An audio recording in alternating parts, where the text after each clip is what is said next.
Price the Lord. ஆண்டவராகிய இயேசு கிறிஸ்துவின் நாமத்திலே உங்களை அன்போடு வாழ்த்துகிறேன். மீண்டும் ஒரு ஆசீர்வதிக்கப்பட்ட ஒரு நாளுக்குள்ளே நம்மை கர்த்தர் கொண்டு வந்திருக்கிறார். இந்த நாள் நமக்கு ஒரு ஆசீர்வாதமான நாளாய் நிச்சயமாய் அமையும் என்று நான் உங்களை வாழ்த்தி, யோபுவின் புத்தகம் 17ஆம் அதிகாரம் அதனுடைய 9ஆம் வசனம் இப்படி சொல்லுகிறது: நீதிமான் தன் வழியை உறுதியாய் பிடிப்பான், சுத்தமான கைகள் உள்ளவன் மேன்மேலும் பலத்து போவான். சுத்தமான கைகள் உள்ளவன் மேன்மேலும் பலத்து போவான். தேவ பிள்ளையே, நம்முடைய கையிட்டு செய்கிற வேலைகள் அது சுத்தமானதாய் அமையட்டும், அது உண்மையானதாய் அமையட்டும். நம்முடைய ஊழியம் அது சுத்தமானதாய் உண்மை உள்ளதாய் மாறட்டும். நம்முடைய குடும்ப வாழ்க்கையில் சுத்த இருதயத்தோடு வாழ்ந்து கொள்வோம். கணவன் மனைவிக்குள்ளே சுத்த இருதயத்தோடு வாழ்ந்து கொள்வோம். ஒருவருக்கு விரோதமாய் ஒருவர் துரோகம் பண்ணாத ஒரு சுத்த இருதயம், சுத்தமுள்ள வாழ்க்கை வாழ கற்றுக்கொள்வோம்.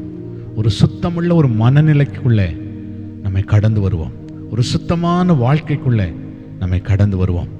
பிள்ளைகளுக்கு முன்பாக சுத்தமான கைகளோடு வாழ்வோம்.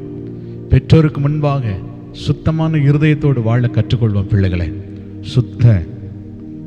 சுத்தமான கைகள் உள்ளவன் அவன் மேன்மேலும் பலத்து போவான். எத்தனை அருமையான வசனம் பார்த்தீங்களா?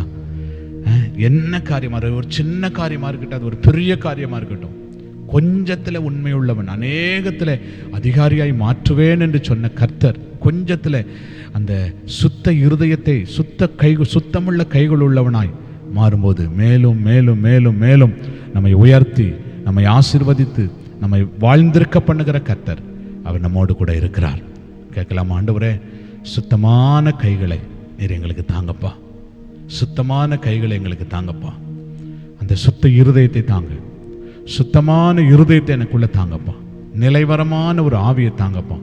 எதை செய்தாலும் உண்மையாய் செய்ய என் ஆண்டவர் உதவி செய்யும்படி ஜெபிக்கிறோம். இயேசுவின் நாமத்தில் வேண்டிக் கொள்கிறோம் நல்ல பிதாவே. ஆமென், ஆமென். Praise the Lord. God bless you. கர்த்தர் உங்களை ஆசீர்வதிப்பார். ஆமென்.